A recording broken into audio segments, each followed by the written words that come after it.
You're listening to MarceyLynn once again on WNHH-LP 103.5 FM, your home for community radio. Hey, happy Thursday. Happy Thursday. Hallelujah. Happy Passover for those that celebrate. Happy Ramadan. I think it's over. Happy, just beautiful spring. Happy everything. Okay. We had some serious rain. I see flowers come up in front of my house. Thank you, Harry, for the wonderful introduction as always. So today, y'all, we getting right serious, for Passover. So, have you ever been in a situation where you had to work with somebody professionally and couldn't wait till it was over because you knew there was another side that was going to be phenomenal? I'm here. And I am here with someone that is has been life-changing to me for personal reasons, but he is about to be life-changing to some of you with some advice, but not technically legal. But we'll talk legal about that information, as well. not legal advice. information that you can take and run and see what happens with it. I have attorney Sinclair Williams. I do the Esquire because I just like the Esquire. I'm going to do attorney in the front, Esquire in, kind of hood it. Of New Haven Legal. And I tell you, this young man, I'm so proud of who he is. I'm so proud of him. I research him, and I always tell everybody, call down there. Even if you don't get Sinclair, get someone, because the office itself is brilliant.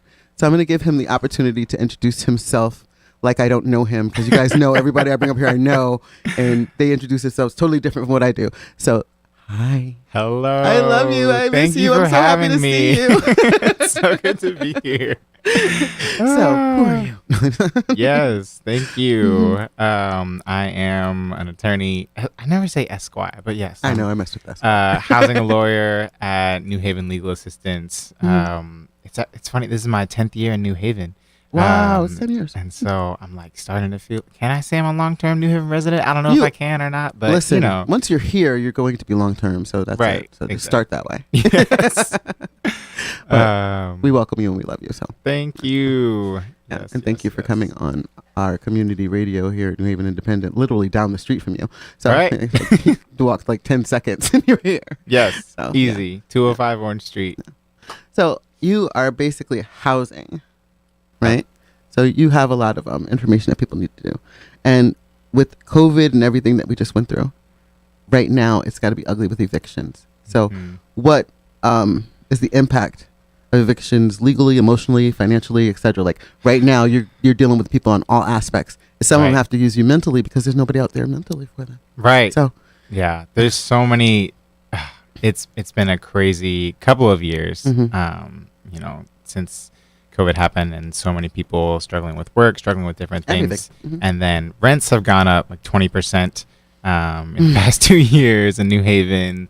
Vacancy rates are incredibly low. And so there's just so many people who are struggling to afford rent. And there's so many landlords who are just, trying to flip buildings and turn over buildings to turn people out. Quickly. So, yes. Yeah. So the people selling their houses and then telling the people that have been there for years and years and years the rent is going to increase to a point where they can't afford it. Exactly, which is so destabilizing for people, both even getting an eviction notice, for people, whether they actually get evicted, whether they get kicked out or not, they have to spend money, they have to go to court, maybe miss work, miss days of work just to show up in court, because if they don't show up in court, if adding a financial stress, pretty much, adding financial stress with mental stress and emotional, just physical. Right. All that. Right. So one thing leads to the other. Not to mention if you get actually kicked out and, anything. When you say that, it kind of segues into the next question about when landlords are legally allowed or not allowed to evict someone. Because a lot of people don't understand that portion of it. And I'd like this to be in the archives so they can go back and say, okay, well, I'll use the information that I was given, not the advice, but the information I was given on this show. Right. So, yes. I don't know. So, it really depends on the circumstances, right? But generally speaking, There's two main reasons that we see people getting evicted. One is either for non-payment of rent. That's like the technical term, which, a lot of people, they'll have agreements with their landlord, right, to pay late or, pay on a plan, or they'll have kind of these unspoken ideas of like, oh, I don't always have to pay my rent at a certain time. But if there's nothing in writing saying, oh, I have an agreement to pay late, like literally a day late after the due date, a day after the 10th. So technically any tenant has a right to pay by the 10th. But the next day, anytime, if you haven't paid rent, the landlord can evict you automatically, even if you had a spoken verbal agreement otherwise, unless it's in writing. Yeah. They can kick you out. One more time, unless it's in writing. I mean, like, writing. Get it in writing, y'all. Okay. Not a fake pen, not your penmanship, not on paper. If you can look up contracts and LegalZoom or contract or something and have something formatted. Take your landlord to the bank and have it notarized. Right. Go for it. Harry's doing my microphone because I can't hear myself, but I don't know. I don't know whether it's my headphones or what. Thank you, Harry. Mic check. So now after that, like, what happens next after the 11th? Okay, but so that's good. One other thing I'll bring up first is, so non-payment of rent is one big one, and then lapse of time is the other big one. What's lapse of time? Explain that to me. It's this weird legal term, but it just means that your lease ended. So, a lot of our clients, they've been living in the same place for years, or even sometimes like decades. I wouldn't have known what that was. Right. And they think, oh, I don't need a lease. I've been here for 10 years. But if you don't have a new lease every year, a new written contract, at any time, either your current landlord could evict you, or the new one that's coming that you didn't know that was selling. It. Right, exactly. So that happens all the time. Someone new buys the building, and the person living there is like, I don't have a lease contract right now, but I had one for years, years ago. And the new landlord's like, too bad, I can kick you out. And the notice for that is as little as 3 days, which is crazy. Really? Like, they give you the notice of lapse of time and you have 3 days to go? That's it. Okay, so you guys understand what he's saying. What I'm saying to you is, if you do not have an annual lease time and get that lease signed and have it in your hand at any time after that first lease, because I know a lot of people that probably been 10, 11 years and they just go, okay, well, I just keep paying my rent. Right. But they've never gotten a new written lease. Right. Get a new written lease right now. Yes. Get it right now. Okay? Because you only have 3 days if you get lapse of time. Yes. Oh, boy. Wow. So, nuggets. Beautiful nuggets. I'm glad they'll be in the archives forever. For sure. So, when you say I asked what happens next. Right. What should I do if I get evicted? Eviction notice automatically. Right. Yeah. So if you get a notice, it can be as little as 3 days. Often it's more. It really just depends on the situation. But if a renter gets a notice, then that doesn't mean that the landlord can literally kick them out on the street at the end of those 3 days. Or there's always a date on the notice, the quit date. I don't know why it's called that. It's notice to quit. I don't know why it's called that. Like, you're losing a job. You're losing your house. It's quit. Quit living in building. I don't know. But if you don't move out by the quit date, that's the date that the landlord can start a case in court. So they cannot force you out. Okay. They can't take your stuff. They can't change your locks, cut off your utilities. None of that. That doesn't mean not get nervous, though. Right. It doesn't mean just, because I got more time, I'm just going to whatever. No. I'm going to lapse the time it. Right. Because you do not want a case filed in court if you can avoid it. Because it's going to jack up. You're not going to go nowhere else. Right. It's bad enough you got to have credit that's, it's house buying credit now to rent. It goes. Especially in New Haven. Come on now. 700? Right. Yeah. I don't even know I know a couple people that have 700 or better. Right. But as far as, people that would have to rent at that point. Yeah. Especially if you're 13 years in a place you've been in.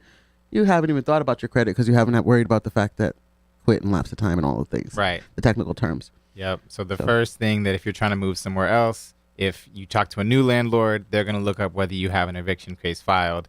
And as soon as there's a case started, even if you win the case later, even if you get it dismissed, that still stays publicly online for a year. And so you don't even want the case filed if you can avoid it, which is why if you get a notice, you should immediately call. So there's a statewide hotline.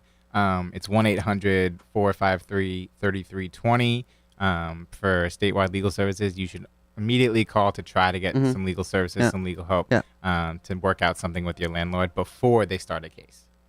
Give that number. Of course, my phone is always ringing when we're on the show, but it's buried long enough for you to hear it. So this is my confusion. I could see where people would get confused on that. So they call the number and then they get someone assigned to their case. So it takes maybe a few days for that to happen. Right. Because people always get upset, say, oh, they don't answer. But you got to remember what's going through this world, especially in New Haven. And you guys are specifically New Haven and housing. There's a few of you, but you guys have the workload of the world, it seems like. Because I know people that I've sent you to just alone. Right. Their situation's a workload. So we try to do the best that we can to help them out. So first, lapse of time, do not take it lightly. Get a lease. If you haven't had one in a few years, get a written lease. And if you have a different agreement besides your lease, take your landlord to your bank and get it notarized for free. How about that? That works. Now that's Marcy advice. Okay? Yes. Okay. I'm just making sure we're on the same page here. For sure. I know a little bit. I mean, I'm kind of into it. So what are the advantage of just having that year-long lease? Besides the fact that you have it after you've been there for 13 years and now they decided, oh, by the way, I'm going to raise your rent because you asked for a lease, $200. Right. So that's the other thing about rent increases. If you have a lease, your landlord can't raise the rent during the time of the lease. So if you start a lease now, it's a year long. 6 months from now, your landlord says, hey, I want to do some stuff, I want to raise your rent. They can't do that. That's illegal. But if you're not in a lease, if you're month to month, at any time, the landlord could say, I want to raise your rent next month. And unfortunately, right now in Connecticut, that can be any amount. Like there's no... Listen, they could double it. Yes. I mean, I know some people that are still paying $700 and $800. It's a 2-bedroom. Some people paying $1,500 for 3 bedrooms. I am advising them, and I just tell them straight up, get a new lease, make sure it stays that way. Because if your landlord finds out, even if they said to you, okay, you'll stay the same forever. Right. They've just said it to you. Right. Yeah. So, oof. Get it in writing, y'all. That's the whole idea is that just you have to realize there's rights both ways, because you go and find out the rights and find out you really don't have the rights that you thought you had because you ran out of money and because your landlord said he was going to. Verbal doesn't work. Yep. Yeah. So, give me some legal requirements for serving eviction, Okay, so this is something that people always say. It's like, oh, my landlord put an eviction notice under my door. That's no good. They're not allowed to do that. That is good. They are allowed to do that. It's kind of this weird standard where as soon as the landlord, or usually they have a marshal serve it, they'll have some other person. Yeah. Actually, they have to. The landlord themselves cannot be the one who gives you an eviction notice. It has to be someone else. Usually it's a marshal. Yeah. But other than that, as long as they put it somewhere where someone else can't access it, right, where you would have to see it. You don't have to walk on it. Right. If it's under your door or in your hand, that counts. That is good enough. Listen, pay attention. Call the number. What's that number again? One more time. So this is the statewide legal hotline number. It's 1-800-453-3320.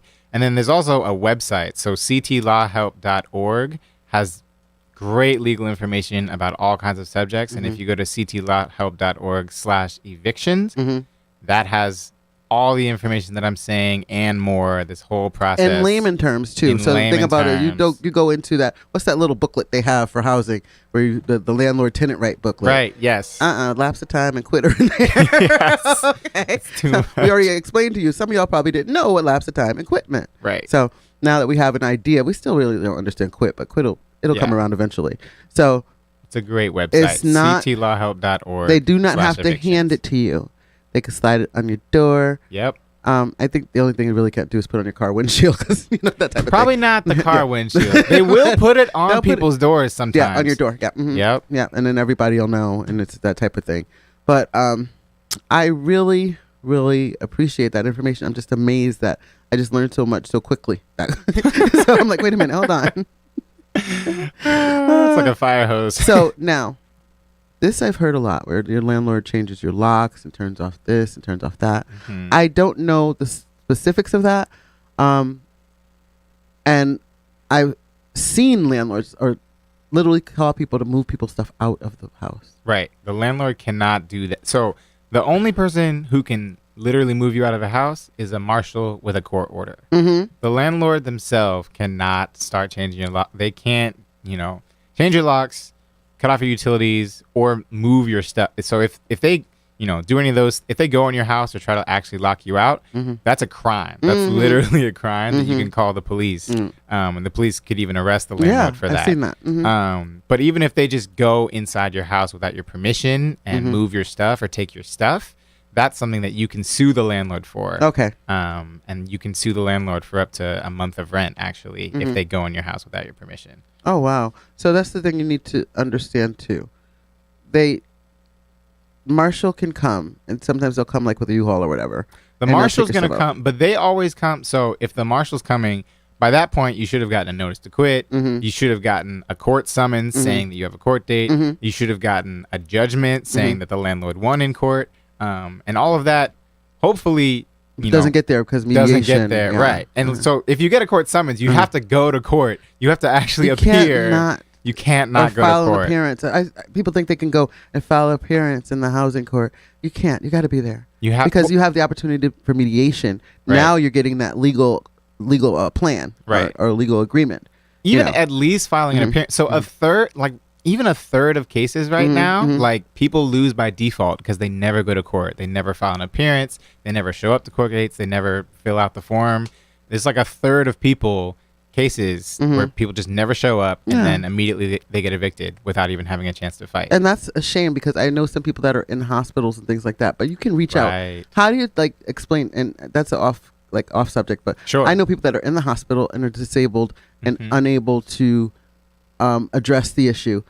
How do you advise them or give them the information that they need to get in touch with the court to change their date or to let them know the situation? Right. And what documentation do they need? Like if you're in the hospital, who do you need to have at the hospital contact? I mean, they have patient relations. Right. And that's usually who you go to with that. I know, right? That's a great question. I think, typically we would tell people to call the housing court clerk. And so, in New Haven, for example, all housing cases, there's a housing court clerk that kind of keeps the schedule and keeps track of who's, going to be late or anything like that. So if you're going to miss a court date, you would call the housing court clerk. And then if you know in advance, you ask for a continuance. Yes. That's like this is the weird legal term to say can we push my court date back? Can we get a different date? Can we keep this going until I can get there? Because I'm in the hospital. That's a very good reason to say you need more time. I'm in the hospital. I can't. I'm immobile. Right. And not immobile because you can't get a car, you can't afford the bus.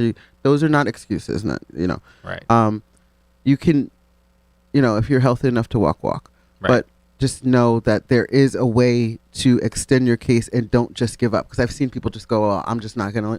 I can't go. I just can't go." I said, if you contact somebody, communication is key. Yes. Everything works better with communication. Yes. I am avid about text messages. Yes. And I'm like, Marcy advice. Take that. Everybody take that. I'm avid. Listen, I have had a text message with you is a type of an agreement if I need to. And then another thing I do too is they have general mailboxes for systems.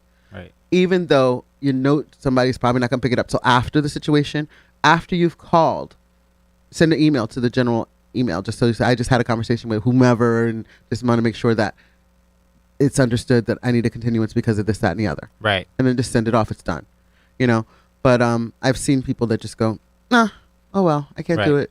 Yeah. And I mean, if you ask for it, you might not get it, right? The judge can still say no. Yeah. But if you don't ask, you're not going to get it. Asking, you shall receive. Listen, eviction will happen. Right. Okay.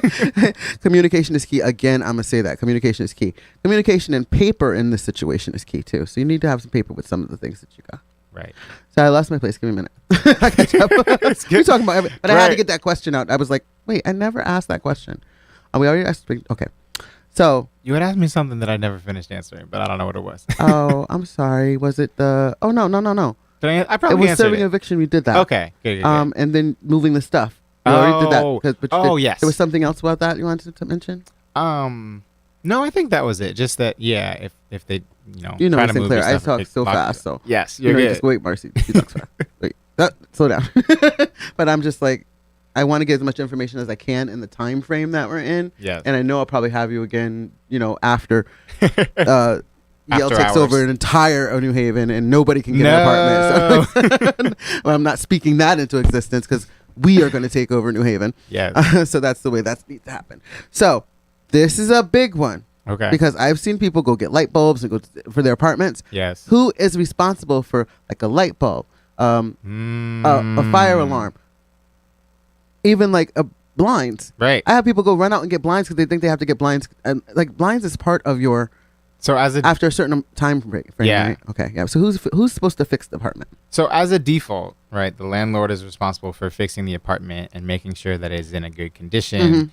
There's like a whole list of things that are always required for a landlord to fix, and there's some things that it might depend on the lease. So like there's some things that maybe, you know, for light bulbs, for example, the landlord could try to like, you know, put in your lease that you're responsible for that. But generally speaking, right, there's the fancy schmancy ones that cost $7 each, you know? Right, exactly. Generally you only can get them from there. Repairs are the landlord's responsibility. And then there's also a whole list of like how fast the landlord has to fix certain things. So, you know, where can they find that list? So this is actually, I'm not even sure what the website is, but if you Google LCI, Livable City Initiative, that's the housing agency of New Haven that's responsible for enforcing the housing code, making sure housing is safe. Yes. They have a website, and part of the website says housing code enforcement. And then on there's a list of common violations and required remediations. So for example, if you have no heat, it's like 7 hours is when the landlord's supposed to fix it. Within 7 hours. With no electricity, again, I don't think 7 people hours. understand that. No. You guys don't realize that, like, 7 hours. I've had people wait for days and days and days without heat. Yep. And I didn't even know that. Right. But now, okay.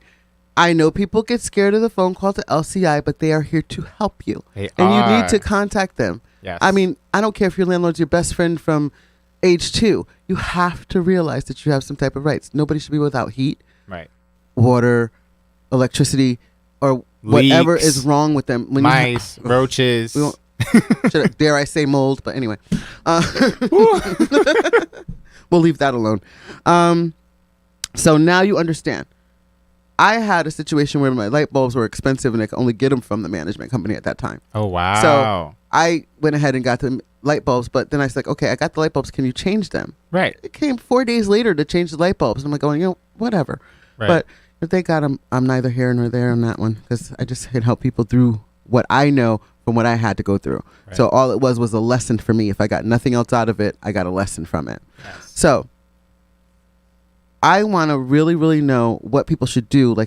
Like besides, who do they contact if the locks are changed? Is that LCI too? Or if the locks are changed, they should call the police. Okay, that's the difference. So I want people to understand if they remove the stuff too, right? Right. If they remove your stuff or the locks are changed. Right. Now for regular maintenance items, yes, go onto the LCI website, right? So I would say a few things. If there's maintenance issues and there's just repairs not getting made, the first stop is always like to actually try to get the landlord to do it. And so that's, phone calls, that's emails, that's text messages, that's online maintenance requests.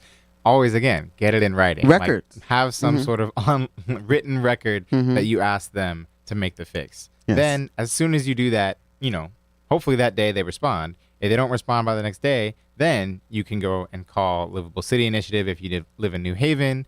There's, it depends on where everybody you live. Has, yeah. In Hamden, there's Quinnipiac Valley Health Department. Yeah. West Haven has their building department. Yeah. But every city, every locality has like an agency in charge of enforcing housing safety. Or you could just look up enforcing, housing requirements in whatever city, right? You can go to, again, this website, ctlawhelp.org, and this time ctlawhelp.org/repairs. There's a whole website just on this one issue. So listen, that's something you need to keep in your data bank. I mean, even if you put it in your phone, just okay, I need to find out what this is, and whatever the situation is, like if it's housing or it's whatever it is. Yes. Yeah, repairs. Absolutely. So now it's an easy fix.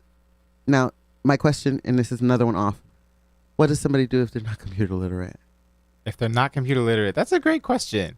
I think if they know anyone who is computer literate, because I think, you can always literally go in person to City Hall, right? So like in New Haven, if you go to City Hall, ask them for housing code or housing enforcement, they'll point you to LCI and you can talk to them in person there. Yeah. Okay.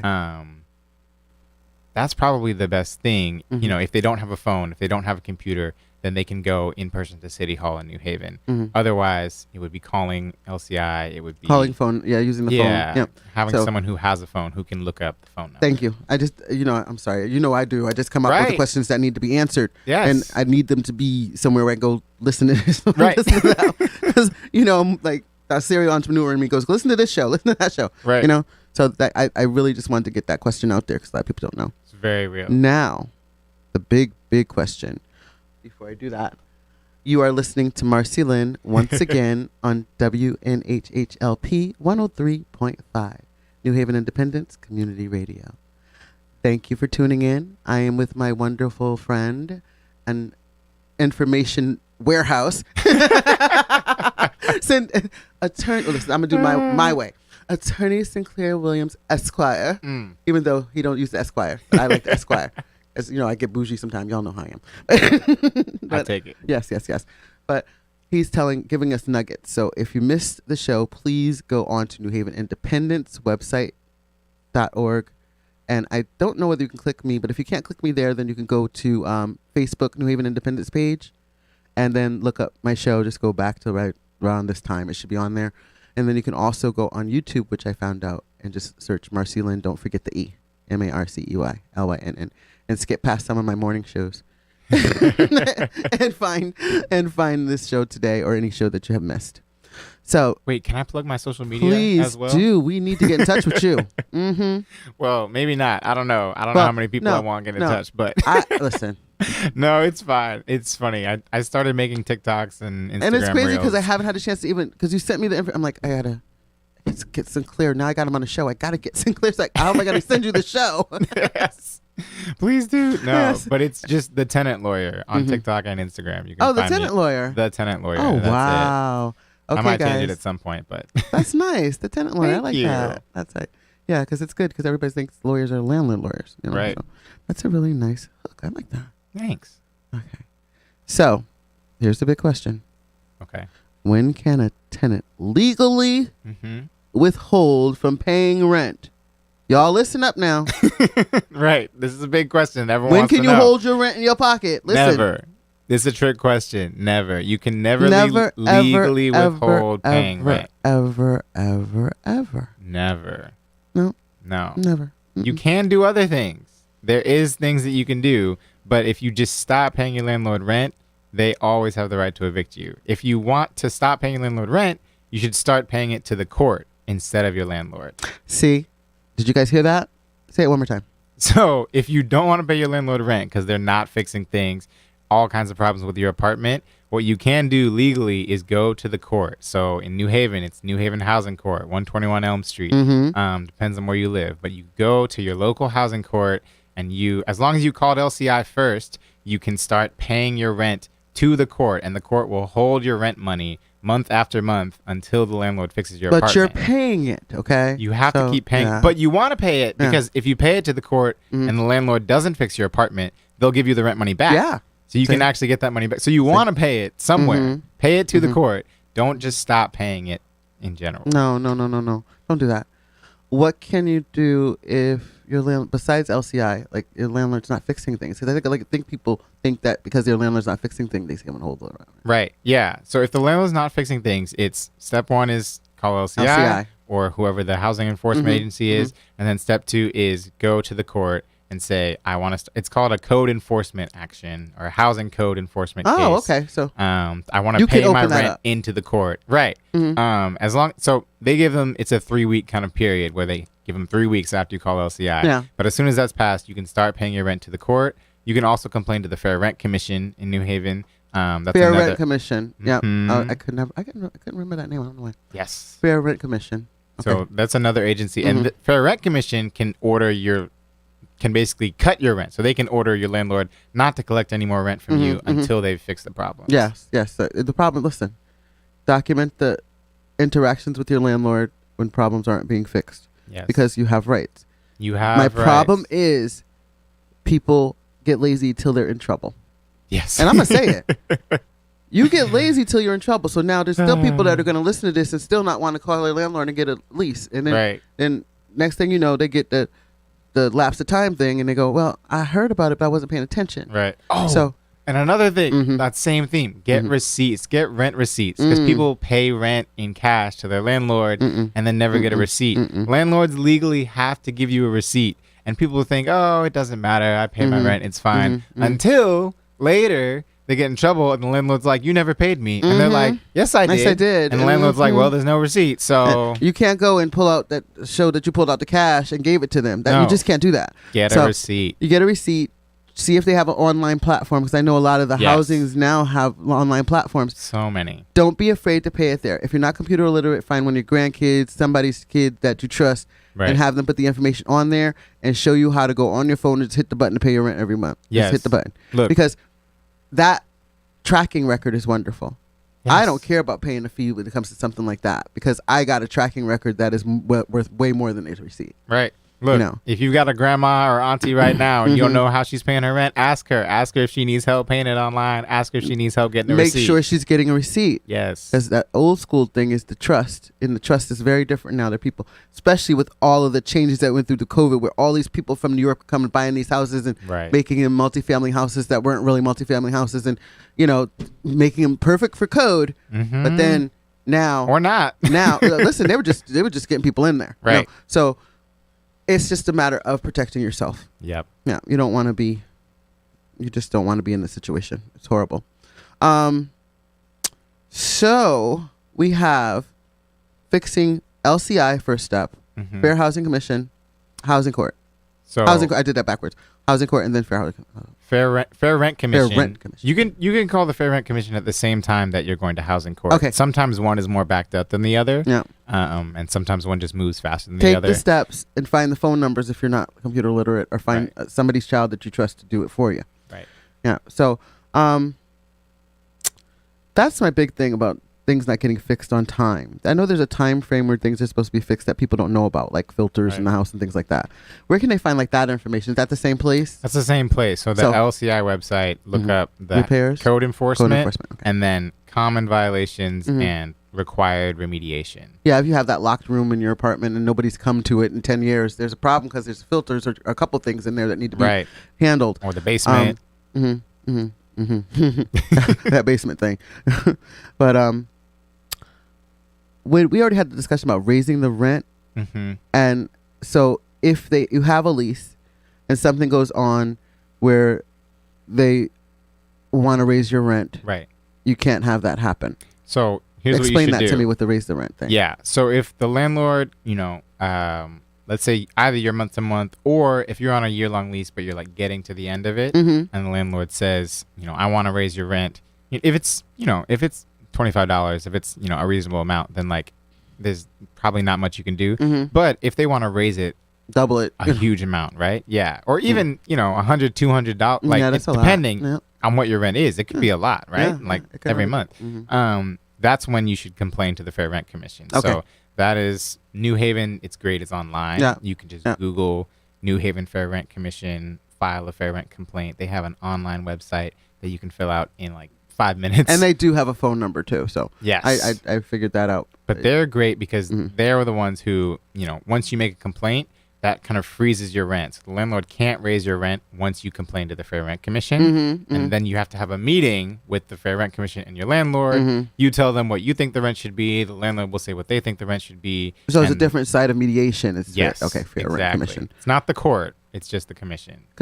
Well, people don't know the difference, but the commission, to me, has a little bit more power when it comes to that. It's friendlier to tenants because you don't have to have a lawyer. You don't have to understand the court system. You just fill out an online form. You don't have to lapse of time or quit. Right, exactly. So this doesn't mean anything to me. It just looks like letters and words on there. Right. So how much is the landlord allowed to raise your rent, though?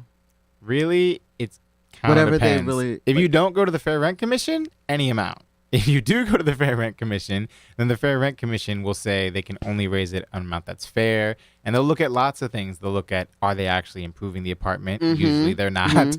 They'll look at, what's your income as a tenant? Has your income as a tenant gone up? Yeah. They'll actually like try to be really fair with both sides and see like, okay, if taxes are going up or different things are going up, then we'll allow them to maybe raise it a little bit, but not so much that it's unreasonable for the tenant. I have a question, and because of the type of law that you practice. Mm-hmm. I want to know what some of the interactions have been with the tenants' landlords. Ooh. Like, do they look at you and go, "Oh God, it's Sinclair," or do they just go? It's funny. I don't interact with the land. I'm not allowed to interact with the landlords. Not interact, but I'm saying Right. just in the interaction during cases and things like that. Right. I feel like I'm always interacting with their lawyers. Mhm.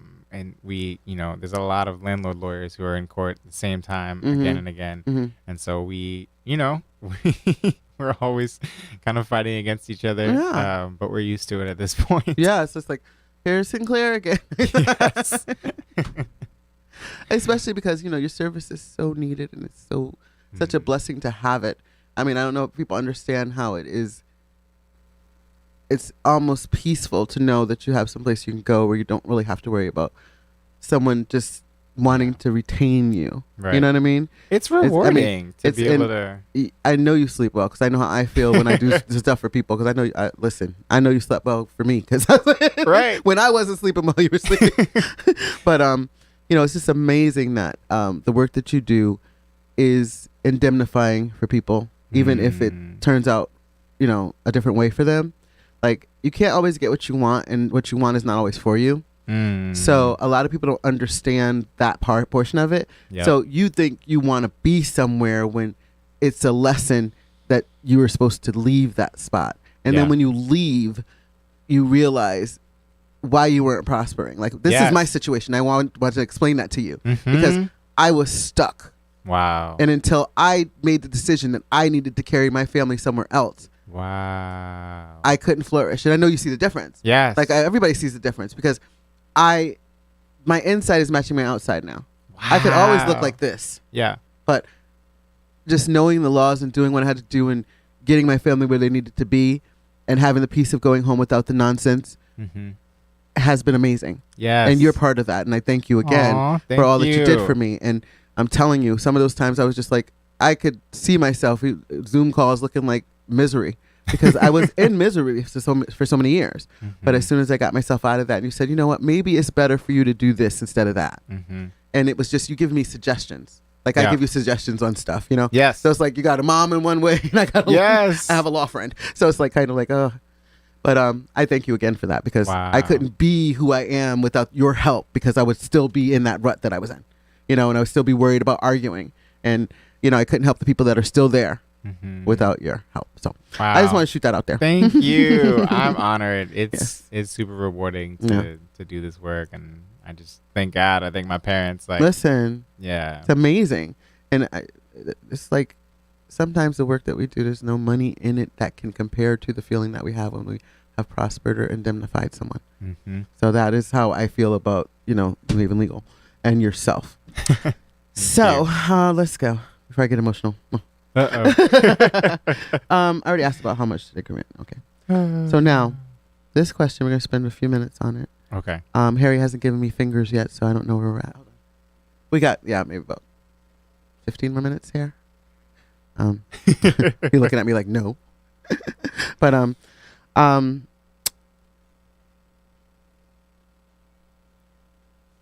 I have always had this problem with having someone be in my place when I am not there. There are some people that are so private, they're like that. And there's some people that are so messy, they're like that. Because they get embarrassed when people have to go into their homes, their hoarders and things like that. So I think I know the answer to this question, but I want you to elaborate more so on it because people don't understand that no means no, but you got to let them in. You can't complain about them not doing stuff, and then you can't come in unless I'm there and you're never home. Yeah. So can I, as a tenant, refuse to let the landlord enter my apartment?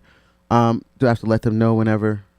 This is a big question. Yeah. So as a baseline, I guess there's good news and bad news. Yeah. As a baseline, a landlord cannot go into your apartment without your consent unless it's an emergency. And so if, again, like you said, no means no. If you say the landlord can't come in, then legally they're not allowed to come in.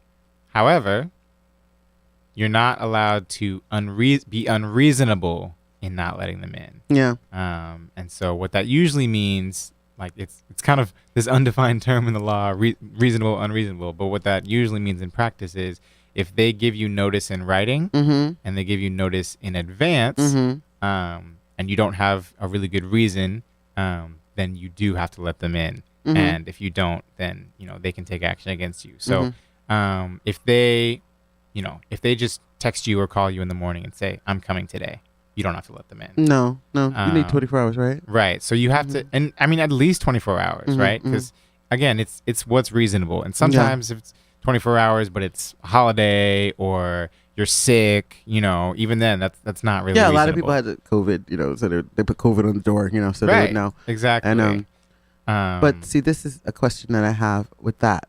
If you have issues with your cleanliness or things like that, remember that you are a tenant.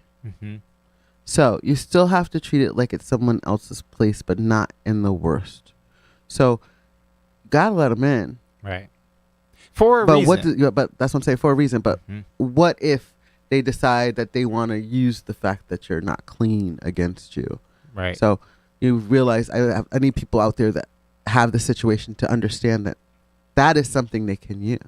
They can. And I mean, it depends on the situation, right? Like the reason they might use that against you most often is if, stuff is broken or damaged, or if, there's a problem with like, mice or some sort of infestation, they might try to use that against you. But again, you can always request 24 or even 48 hours notice, right? Always say that like, hey, I need some advance notice so I can, clean up and know before you're coming. And also, it depends on the landlord. Some landlords won't care. Usually you should also look at your lease, right? Like a landlord can put rules in the lease saying, what you have to do, what you can and can't do. And there's often no rules about, cleaning, or sometimes there are rules about is fire hazard something that's normally in like your lease, like fire hazards, like you just can't walk through their house? It's just, I don't know if the fire hazards are usually in the lease, but that's usually something that's just a legal requirement anyways, that if you literally can't get through your house, like if your house is so dirty or so full of things that you can't get to the exits, then that's just a violation that I don't actually know. I'd have to look this up to be more certain about like how or why they might use that against you. But there's laws that there's just laws about like, fire code violations and fire code hazards that are not just obligations for the landlord, but also for the tenant. That, you have to be able to. I think Harry's trying to get the questions. But it's amazing that people sometimes want to use that why they can't come in. Don't realize that is something that it kind of can be held against them, not like completely, but right. And it depends on the situation. Again, ctlawhelp.org, great resource, great website. And then also, I forgot, on ctlawhelp.org, there's a live chat feature. Yes. And so at all times, there's law students who are just there, sitting, waiting to answer questions. Yep. So if you go on that website and you have a question and you're reading the website, you don't understand it, you just type in the live chat and say, hey, my landlord wants to come in, what do I do? And someone, an actual person, a law student, a human being will do it. Yes, a real human. Hey, there is Jaywan Carter. Hi, Jaywan. I missed your face. And you see, did you see? He's talking about you. Oh, I see it. Yeah. Jaywan, hi, honey. He's reading your question. What's that? Retaliation cases. Yes. We haven't talked about that. Yes. We got a second. Retaliation cases. Let's go. Okay. I can talk about it. How do you do it? Yeah. So retaliation is a legal term for when your landlord is punishing you or taking revenge or trying to do something against you for exercising your rights. Yes. So a lot of people, for example, are scared to call LCI, or they're scared to pay rent to court or go to the Fair Rent Commission. They're scared to complain to the landlord or to anyone because they're afraid of what the landlord will do. Well, let's talk about Jaywan knows this. How about because they've seen how they treated somebody else that? Yes. Because, so they see how other people were treated when they've done that. Right. And they get scared of that. Yeah. Because phone calls will be made and it's like, oh, well, we know don't listen to this one. I literally had somebody say, don't listen to her. She's crazy. She did this. She did that. Mm-hmm. And then when the other side turned and they realized that they just moved. Right. It was just easier for them to move out. Right. Yeah. It's so frustrating. And legally, there are like protections, Mm-hmm. but you have to be willing to take the risk as well. Mm-hmm. And so, for example, if the landlord tries to evict you Mm-hmm. or tries to, punish you in some way after you have called LCI or because of, problems in your house, Mm-hmm. then, you can go to the judge and say, they're only doing this because I tried to call LCI. And that's a defense to the eviction case. The landlord's not allowed to, especially if it's they're just ending your lease. They're not allowed to just Mm-hmm. end your lease Mm-hmm. because you tried to go to court, Mm-hmm. because you tried to call LCI, Yeah. because you tried to get things fixed. Yeah. They're also not allowed if you have a fair rent complaint. If you complain to the Fair Mm-hmm. Rent Commission Mm-hmm. and they say, okay, well, I'm just going to end your lease then if you don't want to pay Mm-hmm. my higher rent, the Fair Rent Commission will then also take a Mm-hmm. retaliation complaint. And that's Mhm. great because with the Fair Rent Commission, usually if you complain to them about a rent increase, Mm-hmm. it might take them a few months to actually hear your case. Yeah. But if you tell them the landlord's retaliating, Yeah. trying to evict me, or they're Mhm. harassing me, or cutting off my services, Yeah. then they will take your case immediately. Yeah. And they will hear the retaliation part It's of your the complaint urgency. urgently Yeah. to say, Urgency. landlord, you have to stop doing this Yes, right yes, now. yes. And make sure these are genuine and actual factual concerns. Right. Because that's the thing about it. Some people go, well, this happened and that happened, and then realize it was something else or somebody else that did it. Right. Like I had a friend that had a confrontation with someone, Mhm. but that person wasn't on their lease, so they changed the locks. But I was like, you can't change the locks. Oh, wow. So this is a different era. I said, you can't change the locks. Now your landlord doesn't know. right. So, Yep.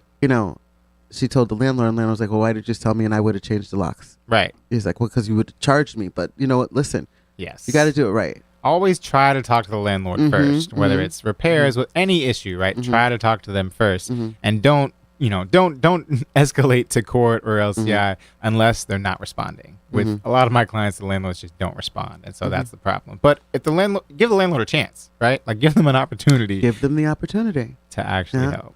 And then on a totally, and I need to put this out there because I know the people that do it, and I'm sorry that I have to say it because you do it. When you have people come stay in your house Mhm. and they're not on the lease and they've stayed, 14 days longer? Or is it? It's usually written into the lease how Yeah. long you can have an Okay, I guess. an occupant, but 14 days attention to is that. is common. Pay attention to that. Yeah. Because there comes a point where you can't lock somebody out of your house because you let them stay so long. Mm. So now they feel like they have residence. So I try to explain to people that if you have a visitor, they're a visitor, right, and make sure you even get that in writing. right, I said you can get that in writing. Take them to your bank right. and have them do the paper. Say I'm only staying here for 14 days, and after that Yep. I can leave, and I have to leave if I'm told Right. to leave.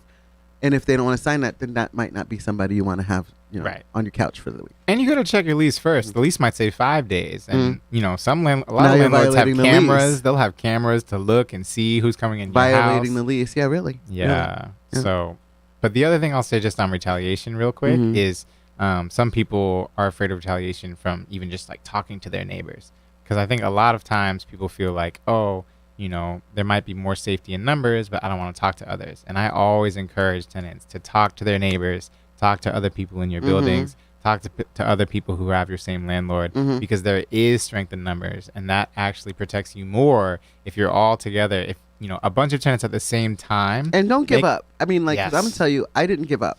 yes. I didn't give up. I left. I'm almost a year out, and now there's 48 cases. So people are still calling me, going, "Oh my goodness, you told us," and it is what it is. Right, But then, in addition to that, it's just some people that just stayed. They just right.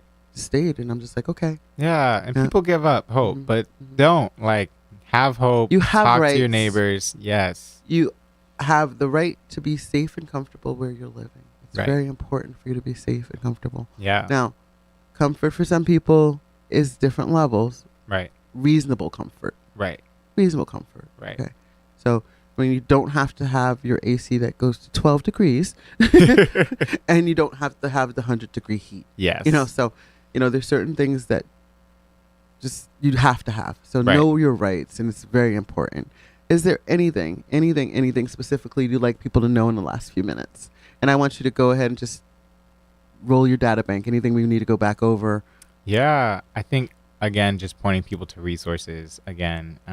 So my social media is The Tenant Lawyer on TikTok and Instagram and Facebook right now, actually, although I'm not on that as much.